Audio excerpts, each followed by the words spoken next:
ilaha illallah wa ashhadu anna Muhammadur Rasulullah. Perawi hadis. Oleh kerana itu, tak kiralah hadis daripada negeri mana, orang mana, Basrah ke, Kufah ke dia.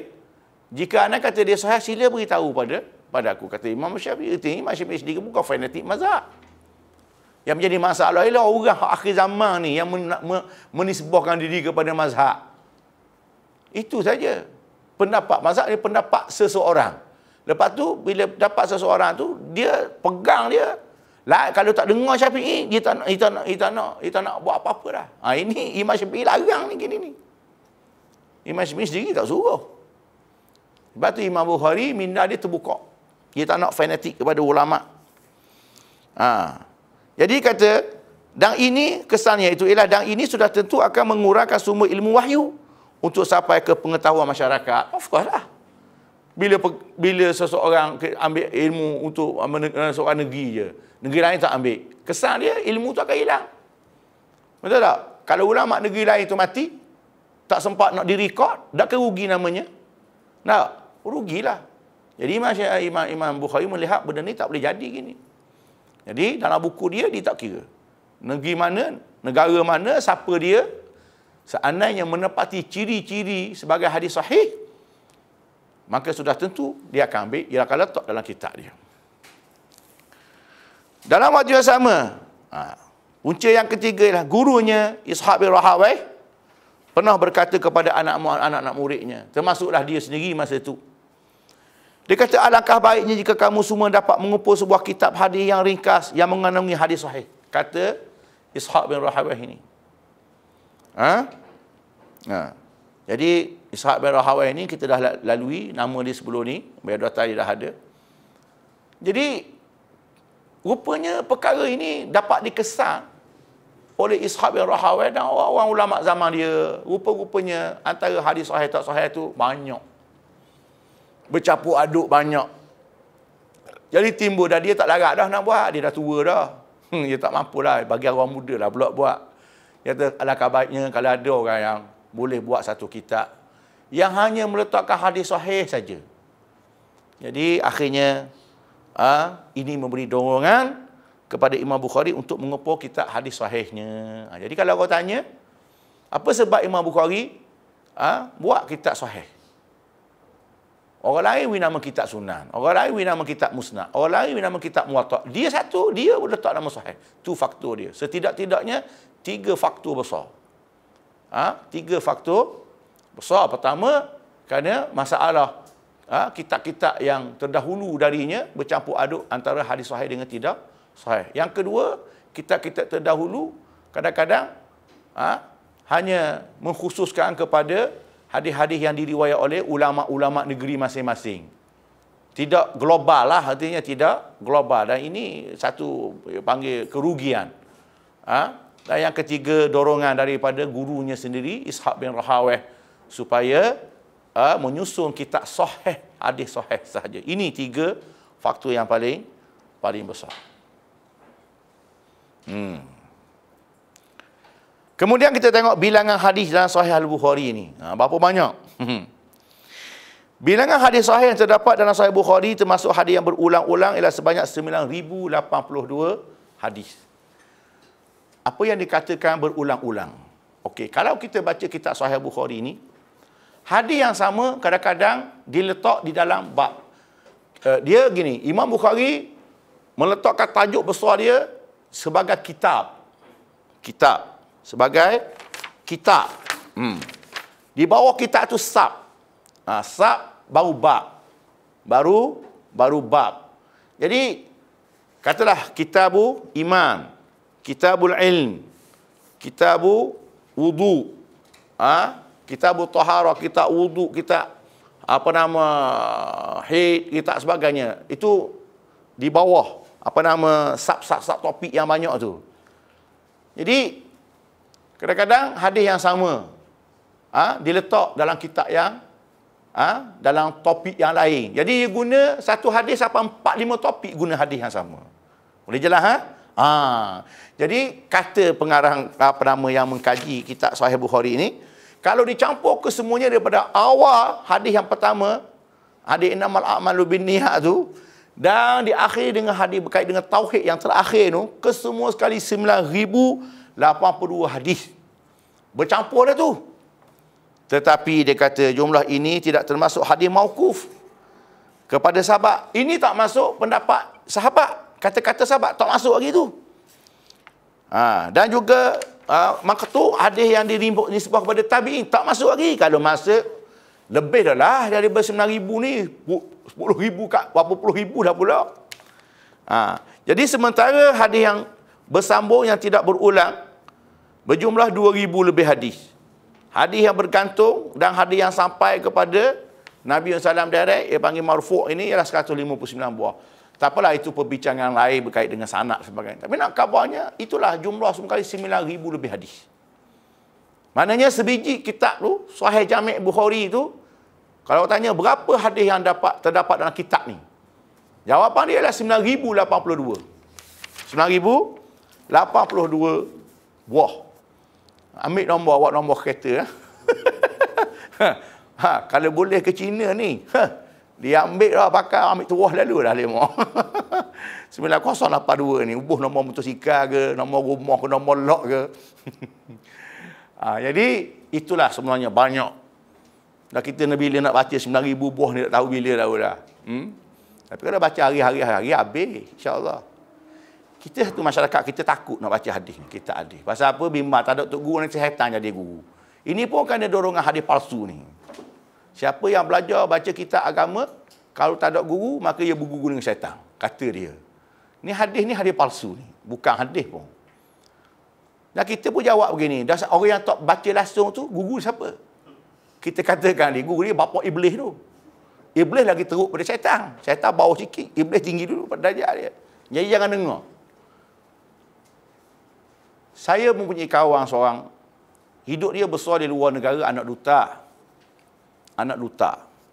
Saya tak payah sebutlah kat mana duduk sebagainya. Muda dia hidup dengan muda dia habis masa dengan kemungkaran dia.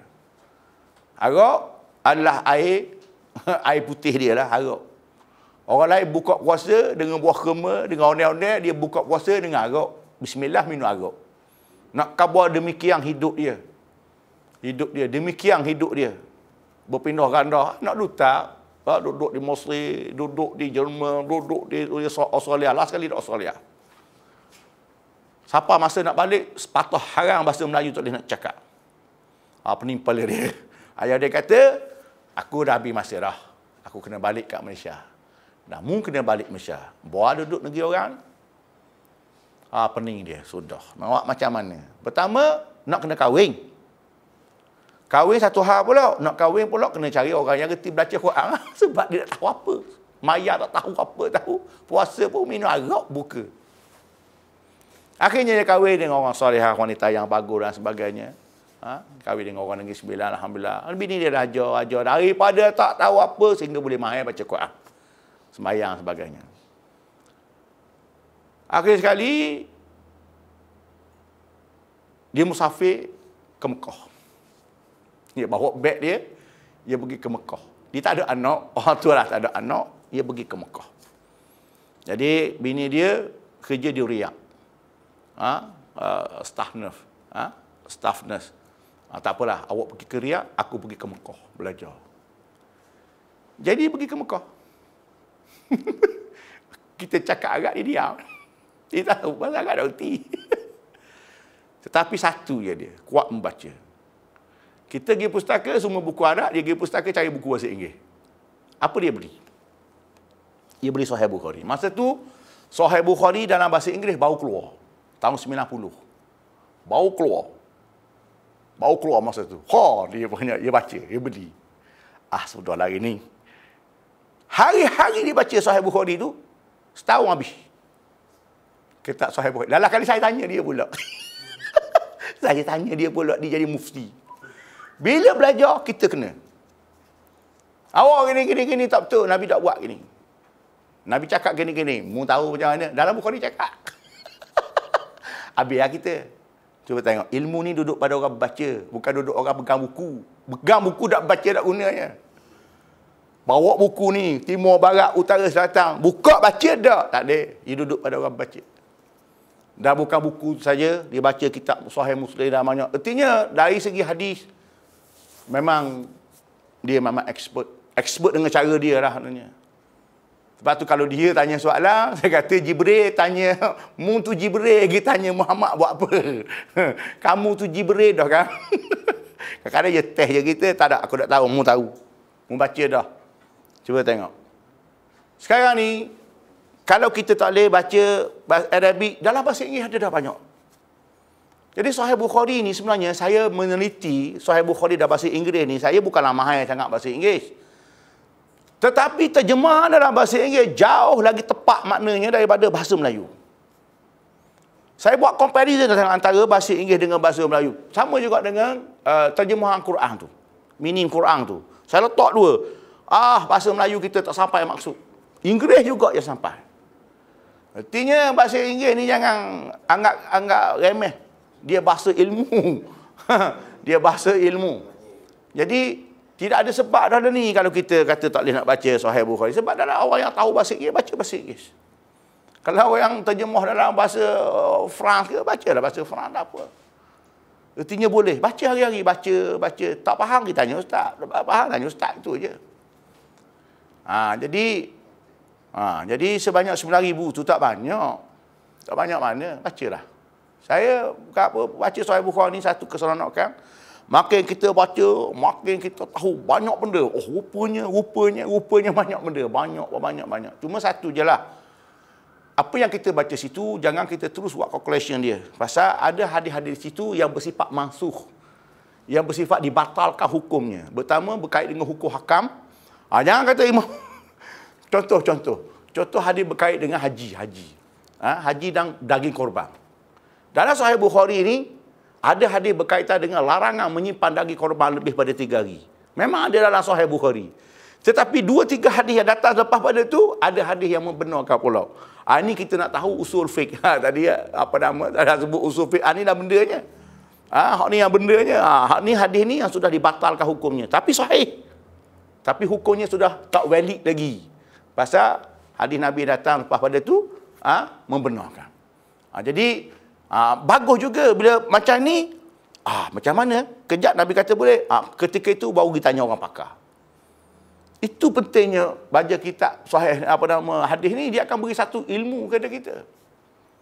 Jadi jangan takutlah baca Sahih Bukhari ni. Belilah Sahih Bukhari tu, letak dalam rumah. Jangan suci dalam almari sudah. Nanti kan beli buku banyak-banyak, suci atas rak gitu ya. Baik. Susunan Sahih Bukhari serta kepentingan terjemah dan pengulangan matan. Apa maksud kepentingan terjemah? Sebenarnya ia sebut terjemah ni sebenarnya ialah tajuk. Imam Bukhari dia bawa satu pendekatan baru dalam menyusun hadis. Sebelum dia nak cakap hadis, dia letak tajuk. Misal kata bab Bada'ul Wahyi. Bab permulaan wahyu. Ulama-ulama dulu dia tak letak tajuk. Dia datang, dia letak tajuk. Lagi memudahkan. Satu. Yang kedua, kadang-kadang dia letak fatwa. Fatwa dia.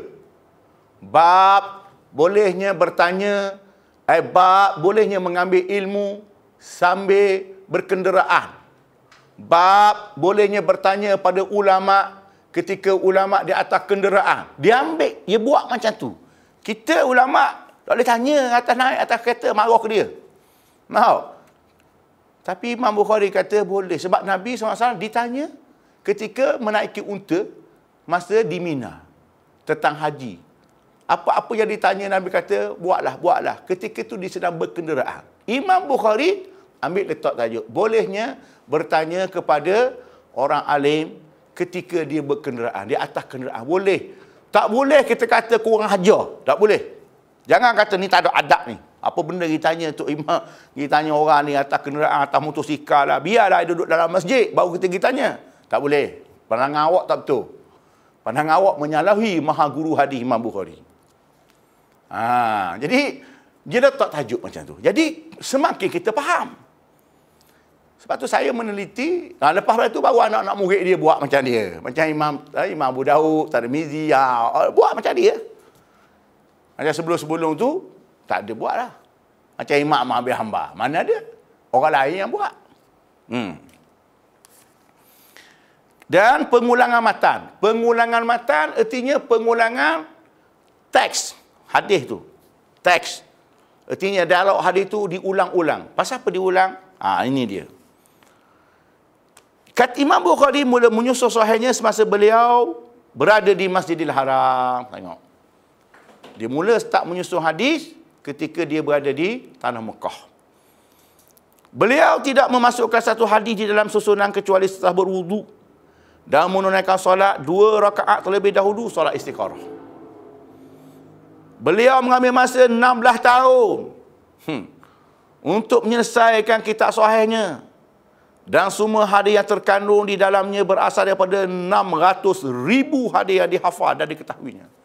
9,000 lebih yang diletak dalam kitab dia tu adalah petikan daripada 600,000 dekat sejuta hadis dia hafal. Dan kita berapa biji hadis kita ngapa tahu hari ni? Banyak sangat awak dah ingat. 600,000 hadis dia menghafal, dia hanya letak 10,000 lebih je. Apa yang dia ingat dalam kepala dalam sahihnya. Itu pun dia cakap, cukuplah, nanti panjang tak ada orang nak baca kitab dia. Dia pulak khabar gitu. Padahal kita ni hari ni tak cukup hadis tu. Maknanya, seandainya dia letak 100,000 hadis barangkali sesat masalah umat ni. Sesat masalah umat ni. Tapi tak, dia ada sebab. Walaupun dia tak letak, dia tahu anak murid dia akan letak hadis tu. Sebab tu pentingnya anak murid dia. Dia tak ambil, Imam Muslim ambil, Imam Abu Daud ambil, Imam Tirmizi ambil, letak dalam kitab dia, walaupun tak ada dalam kitab tu. Sebab tu Imam Tirmizi contoh. Imam Tirmizi dia ada kitab dia. Dia panggil Sahih Tirmizi, apa nama dia, ada jamek dia juga. Jamek Tirmizi tu. Haddatsana Muhammad ibn Ismail.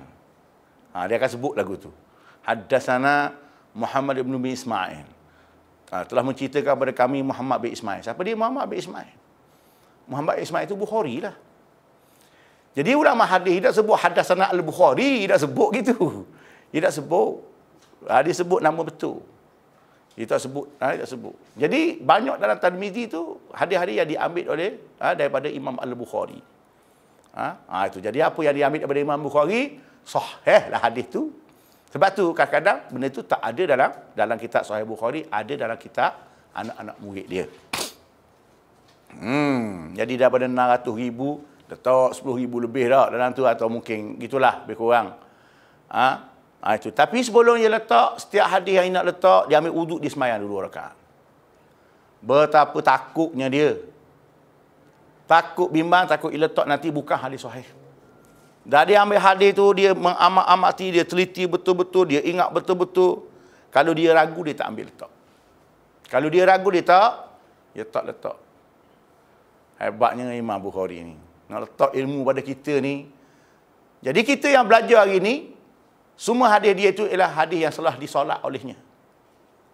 Hadis yang telah disolat oleh Imam Al-Bukhari. Kita nulis buku, kita sembahyang tak 2 rakaat? Kita ini orang kata hebat sangat penulis-penulis ni. Nak tanya satu soalan je. Sebelum kamu tulis buku, letak tajuk tu, sembahyang tak 2 rakaat? Tak. Tulis saja je. Maknanya, tak sampai lagi tahap kita dengan Imam Al-Bukhari. Ataupun selesai tulis buku. Habis dah ni, nak print dah ni. Nak print, lepas tu sembahyang 2 rakaat. Minta doa pada Allah Ta'ala supaya buku ni bermanfaat. Kalau anda kata ada salah silap sebagainya, diperbetulkan sebagainya, ada tak buat kita ni. Beza kita dengan Imam Al-Bukhari. Dan seterusnya, untuk nak letak hadis 9,082 hadis itu ambil masa 16 tahun. Kita nak belajar 2 tahun yang ambil degree. Ataupun 4 tahun je. Kira aling dah. Jadi mufti Facebook. Hebat mufti tu dalam Facebook tu. Kalah mufti dunia. Yusuf Qaradawi pun kalah. Hanya belajar 4 tahun yang dapat degree, dah kira ulama besar. Imam Bukhari nak letak ilmu dia 16 tahun. Kalau anak tu boleh kahwin dah umur 16 ni. 16 tahun. Baru selesai buku dia. Kita je ni nak cepat, tahu? Nak fast. Nak cepat. Kalau boleh biar laju macam kilat. Tok saya. Tak cepat ni, benda-benda cepat dia, benda-benda mudah rosak. Tahu? Buat kerja cepat-cepat, mudah rosak lah. Sebab tu sifat-sifat cepat, benda bersifat sementara je. Dia bukan benda kekal. Tu sebab tu dia panggil mi segera. Memang segera sungguh 5 minit je. Cuba makan hari jadi macam mana. Makan mi segera hari-hari tengok. Fast food panggil makanan cepat. Organo panggil makanan derah siap. Pergi ambil makan. Makan tengok lagu mana. Walaupun kata malah makan kari, lambat nak masuk. Betul lah lambat masuk kari tu. Tapi hot fast food ni tengoklah penyakit lagu mana mari. Orang yang makan ikan singgang Terengganu daripada muda pas tua tak nak mati pun. Tak masuk hospital pun makan ikan singgang je. Makan budu je. Hot lambat tu. Budu nak boleh kerja di sebulan lebih.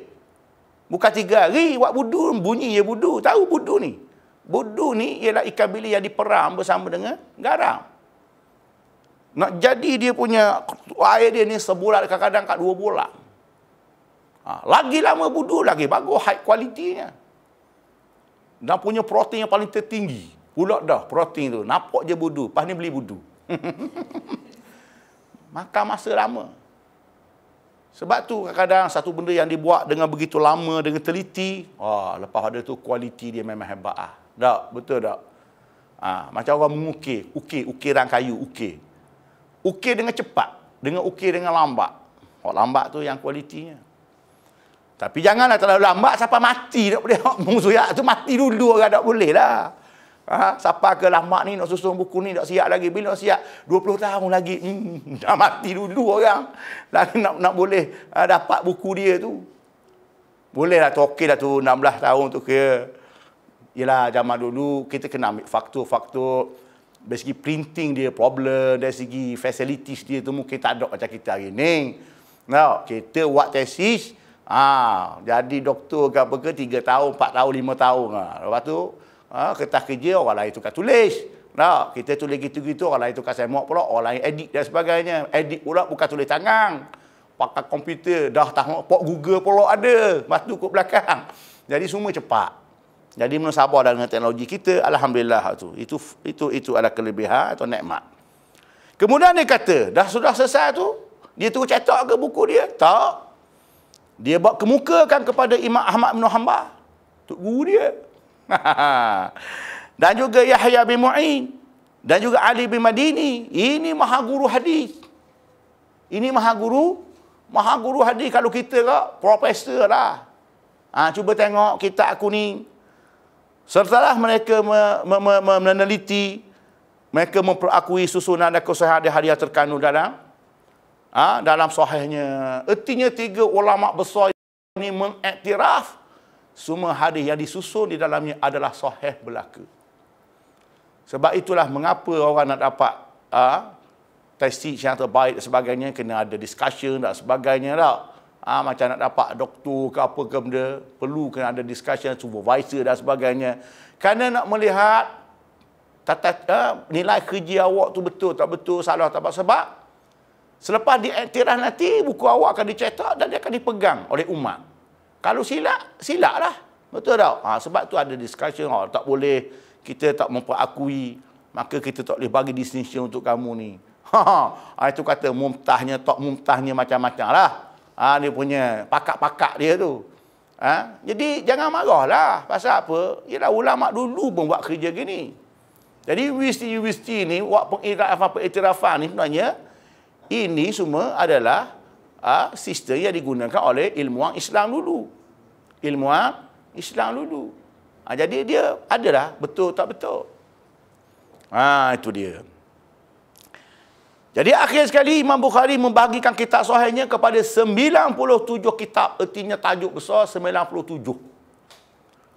Dan di bawahnya terdapat tajuk-tajuk kecil ataupun subtopik.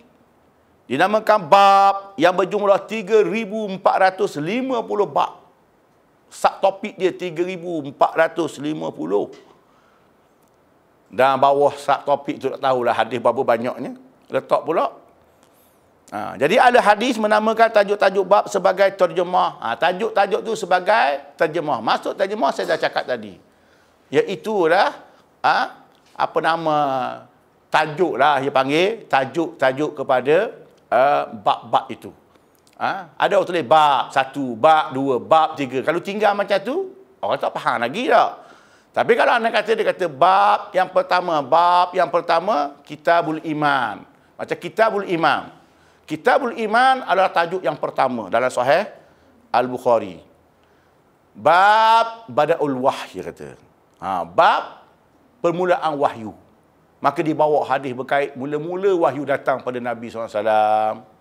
Di Gua Hira, lari pada Gua Hira, balik ke rumah, berselimut, dan macam-macam lah. Lepas tu berjumpa dengan Waraqah bin Naufal dan sebagainya. Hadis tu panjang hadis. Itu hadis yang pertama. Lepas tu ada lagi hadis kedua, ketiga, keempat di bawah tajuk permulaan wahyu tadi. Itu dia. Dia panggil start topik daripada topik besar dia. Topik besar dia kita namanya Kitabul Imam. Di bawah dia tu ada nama start topik. Itulah namanya permulaan wahyu. Jadi hadis ni menceritakan tentang permulaan wahyu. Kemudian lepas tu Kitabul Ilm. Kitab yang kedua, bahagian kedua Kitabul Ilm. Bab ilmu pula. Tidak cerita lagi bab wudu. Kitabul Ilm. Kitab berkait dengan ilmu agama. Lepas tu di bawah dia, macam-macam dia punya subtopik dia itu. Tadi timbullah tadi bertanya kepada ulama di atas kenderaan. Kemudian dia panggil bab al-ilmu qabla al-qaul wal amal. Bab hendaklah berilmu dulu sebelum nak bercakap, sebelum nak bertindak. Itu dia yang buat tajuk tu. Sehingga menjadi kaedah besar. Betul tak Imam Bukhari cakap tu? Hendaklah berilmu dulu. Hendaklah kamu tahu dulu satu-satu benda itu sebelum kamu nak bercakap, sebelum nak beritahu orang lain. Dan sebelum nak bertindak, sebelum nak buat. Berapa banyak orang yang melakukan satu-satu gerak kerja yang silap. Mengapa silap? Dua faktor. Pertama, mu tahu tak benda tu? Tak tahu. Tak tahu. Tahu ni ada dua pula. Tahu dari segi teori, tahu dari segi praktikal. Kalau sekadar teori, resipi masak. Bahan-bahan. Tapi cara masak, awak tak pernah tengok tok guru buat. Tak jadi tak? Tak jadi tak? Saya waktu Terengganu makan kepuk lekor. Tahu kepuk lekor ni buat konon daripada sagu, campur dengan ikan, campur apa. Tapi kita tak pernah duduk di kilang kerpuk. Maka takdir Allah Ta'ala, saya duduk Pakistan dulu, berasa nak makan kerpuk. Masak pasal apa? Ikan kat dia murah ya. Ikan parang tempat dia tu kalau beli RM10, RM15 satu bakul besar. Dia tak makan ikan parang. Ikan parang tu kan. Kalau sini dah berapa? Satu bakul tu, besar tu, kat 50 kilo, 60 kilo, baru RM10, RM15 kita je. Pakistan masa tu.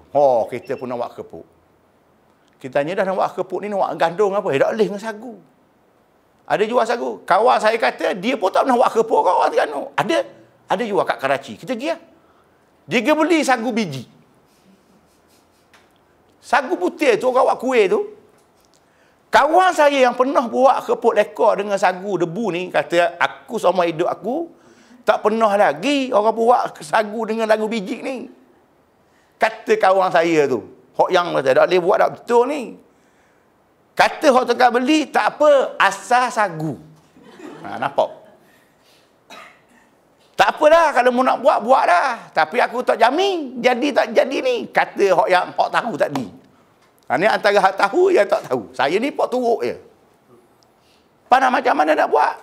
Kena blender dulu, nak jadi debu. Hangus blender, beli hak baru pula. Hangus blender yang pertama, hancur. Beli blender yang kedua. Saya dengar nampak tak bunyi, dah cukup lah.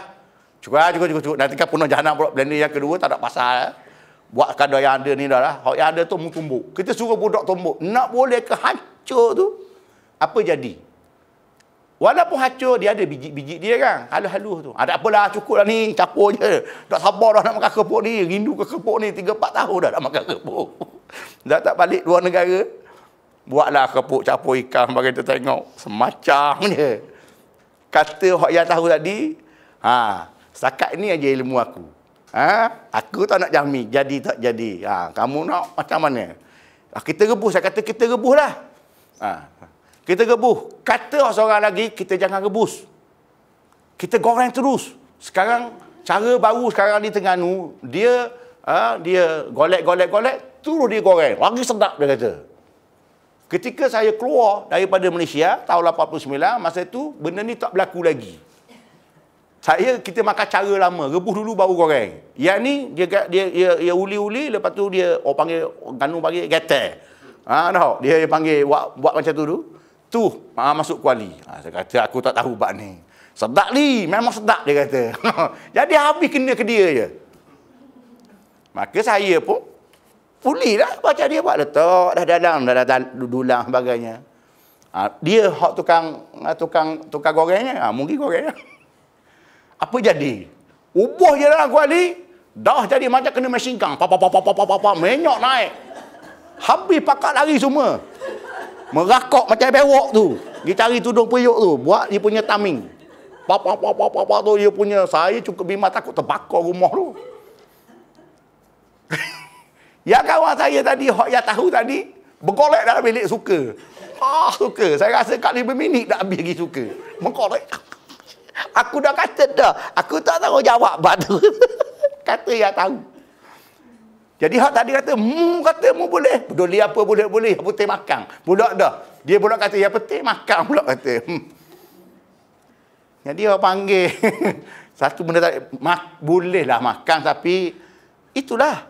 Bunyi kepuk lekor je. Saya belajar satu benda ni kata. Jadi, saya pun teringat hadis ni. Saya pun suka. Saya pun kelak suka. Aku suka ni bukan apa. Pasal Imam Bukhari, saya dah belajar dah hadis ni masa kat Mekah dulu. Aku dah belajar dah hadis ni. Inilah Imam Bukhari cakap. Berilmu dulu sebelum cakap, sebelum buat. Sekarang mu tu tak ada ilmu. Mu kata mu tahu ni dah jadinya. Si baik dah terbakar rumah. Memang kelakar betul. Saya sampai kali ni, kini saya ingat dengar kata-kata Imam Bukhari. Al-ilmu qabla al-qawl wal amal. Ilmu. Maknanya dia tahu benda tu. Sebelum awak bertindak, awak kena tahu dulu. Jangan pandai-pandai. Tak tahu, maka Tuhan kata fas'alu ahla zikri in kuntum la ta'lamu. Surah Anbiya ayat 7. Kalau tak tahu, kata Tuhan, naklah kamu bertanya kepada orang yang tahu. Tanya dulu. Jangan malu-malu, lidah. Dia berasa dia pandai. Biasalah benda ni. Buat tak jadi. Kalau tak jadi tu sekadar makanan, tak apalah. Balik pergi makan ayam. Kalau benda projek Petronas tu yang melihatkan juta. Saya pernah tengok satu YouTube. Ini, dia punya mesin mega. Untuk nak menjatuhkan dia punya gear. Gear saja tu berapa ratus juta. Gear sebatang tu, gear tu. Dia panggil kesilapan. Kesilapan yang tak patut. Itu bahasa putih tu, maknanya tak ada terjemah bawah tu. Kesilapan yang tak patut. Harga benda tu, kalau tak silap berapa puluh juta ke 100 juta lah. Dia punya gear, mesin yang besar. Tali krem dia saja tu ada berapa puluh tali krem dia tu. Nak masuk, nak suruh ngam dengan tu, masuk. Kesilapan hanya satu je, salah tekan butang. Dia kena serentak turun. Nak suruh dia matching betul-betul kan? Kena serentak. Dia kena kering dia. Sikit turun masuk dalam tu. Salah satu yang handle kering tu tersilap tekan, terlebih tekan. Ertinya dah jadi sengit. Sengit tu ingat ke tak apa boleh hajah, putus tali kering, berebok. Kosok. 100 juta habis. Tepuk dahi. Dia punya boh besar dia tu duduk gini, nengok. Nak jawab. Nak jawab gua ni 100 juta. Tu kata ertinya walaupun dia tahu, tapi masalah salah dari segi teknikal pula. Ertinya awak tak berhati-hati. Awak tak berhati-hati. Alpa. Itu orang yang tahu dah tu pakar, dah duk ambil kering tapi mungkin alpa, awak alpa. Tak kena juga. Macam kita juga agama. Walaupun tahu. Tapi awak maknanya terlepas pandang. Bila terlepas pandang, kita bagi fatwa. Kita terlepas pandang bahawa nas yang kita guna itu sebenarnya tak sahih. Kita pun bagi fatwa. Habis. Ini masalah penyakit agama ni, bila dah kau percaya, habis lah. Habis. Sebab tu Imam Bukhari, dia letak awal-awal lagi bab al-ilmu qabla al-qaul wal amal. Tu dalam bab Kitabul Ilm. Ada satu bab di situ. Itu dia panggil terjemah. Kalau kita dah bertanya, peletakan tajuk. Terjemah ni ialah peletakan tajuk. Tujuan untuk mudah kita faham apa sebenarnya hadis tu nak cakap. Sebab tu kalau belajar kitab Sahih Bukhari ni, ia takkan jadi susah. Sebab ia letak dah tajuk. Ia letak dah. Jadi daripada 3,450 bab tu, bermakna Imam Bukhari bagi kita 3,450 ilmu. Tak cukup lagi. 3,000 lebih ilmu ni tak cukup lagi. Sebab tu saya kata padang kitab Bukhari je. Sebab tu kitab yang paling lengkap agama ni Sahih Bukhari tu. Nak bincang apa-apa bab agama, ada belaka dalam tu. Orang hari ni menyusun kitab fiqh, kitab munakahat, kitab apa, semua ambil daripada situ. Semua ambil situ. Kitab Musalah, kitab Bukhari. Itu dia. Jadi terjemah ataupun peletakan tajuk-tajuk yang terdapat dalam Sahih Bukhari menunjukkan kepahamannya yang luas terhadap Quran dan Sunnah. Di samping kematangannya dalam mengeluarkan hukum. Tengok, kepakaran dia mengeluarkan hukum. Sehingga dia boleh letak fatwa dia. Jadi setengah-setengah ulama hadis menamakan terjemah itu fatwa. Itu fatwa dia. Ataupun dia punya kesimpulan dia. Sebahagiannya bersifat fatwa, sebahagian bersifat artinya informasi. Itu dia. Contoh. Bab bolehnya memegang mushaf, melihat mushaf ketika bersolat. Ada dalam kitab Sahih Bukhari. Dia sendiri yang letak. Dulu saya tak berani nak cakap. Dia letak kitab adalah Kitabus Shiyam. Dalam Kitabus Shiyam, dalam kitab puasa. Ada dalam satu kitab puasa dia tu, kalau silap saya lah situ disebut bab, maknanya bab bolehnya memegang mushaf ketika dalam solat. Artinya kalau orang nak menghafal Quran, dia boleh baca Quran dalam solat. Pegang mushaf. Ni mushaf dibentuk dalam berbagai-bagai lah. Sekarang dalam telefon dah sekarang. Pegang telefon lah. Sudah habis taklah pakai. Buka balik pula. Okey. Habis. Tapi boleh ke fiqh kita hari ni, gerak 3 kali, batas sembahyang. Pula dah. Maknanya Imam Bukhari ni tak betul lah. Bukan soalnya bergerak tu kita setuju pergerakan yang tanpa sebab. Pergerakan main-main. Pergerakan yang tanpa sebab boleh batas sembahyang. Contoh, dia tengah sembahyang, tiba-tiba jiran sebelah dia pasang lagu Hindustan. Kita kaki kita pun sambil-sambil tu. Sembahyang ni sambil-sambil kaki kita ni maknanya bergerak. Batas sembahyang. Sebab itu keperluan pergerakan yang tak perlu. Macam ambil masalah, pegang letak, itu perlu. Masalah dalam solat, tak batas sembahyang. Itu dia.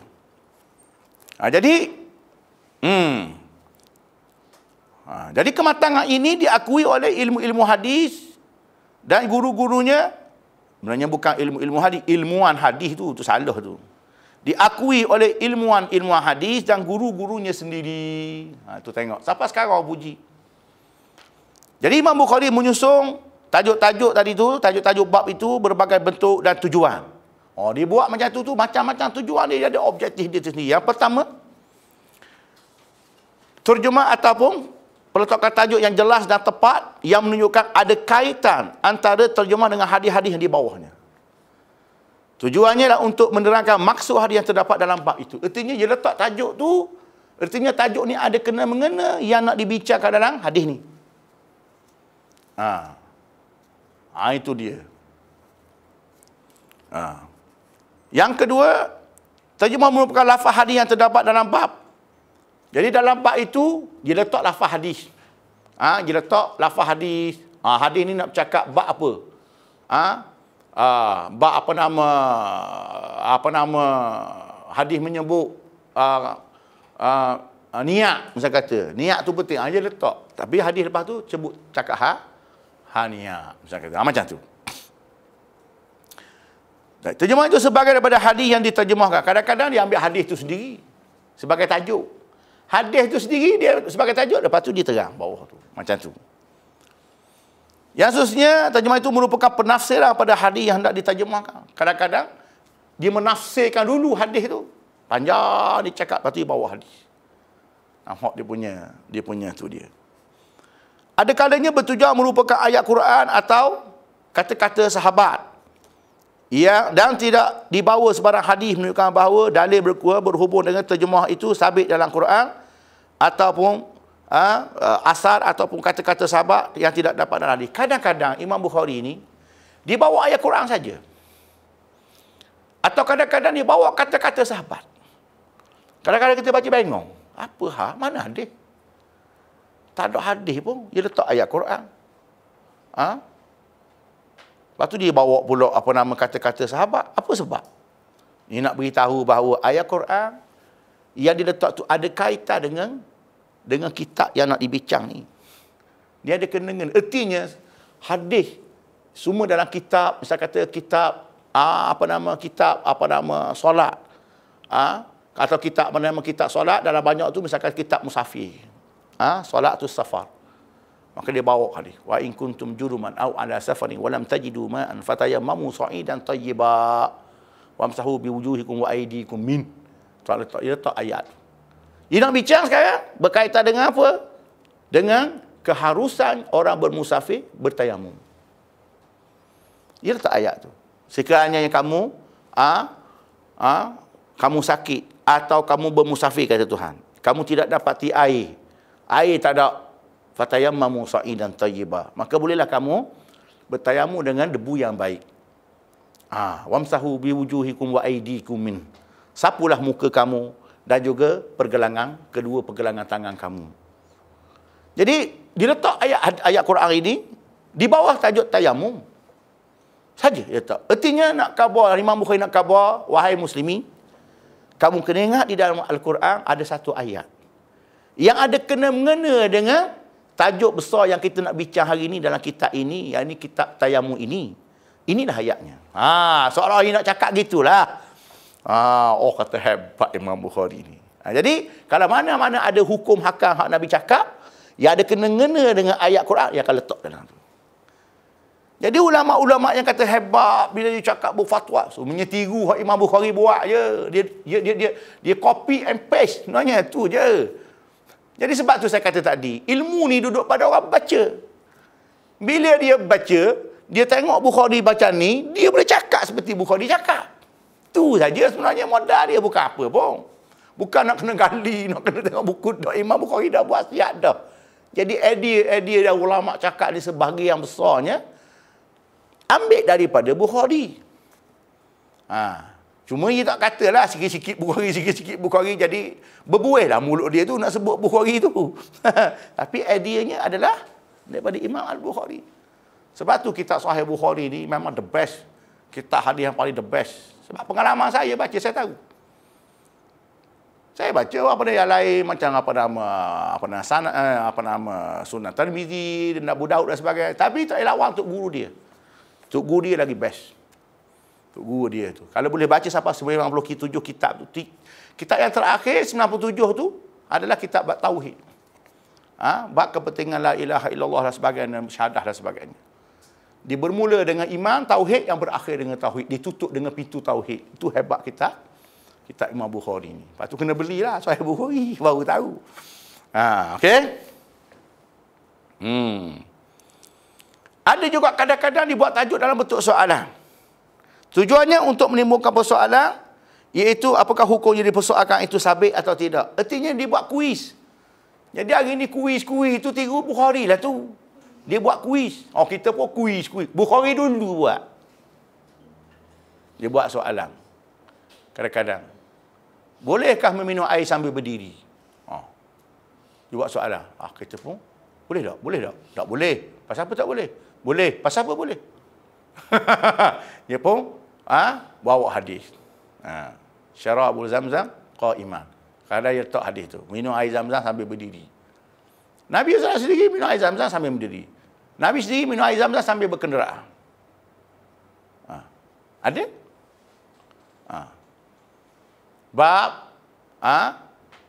bertanyakan soalan. Bab bertanyakan soalan kepada sahabat-sahabat untuk nak memberi ilmu. Dia letak dalam Bukhari dalam tu. Bab memberi ilmu sambil dengan bertanya soalan. Artinya nak beri ilmu dalam bentuk beri soalan. Macam mana? Nak beri ilmu tapi beri dalam bentuk soalan.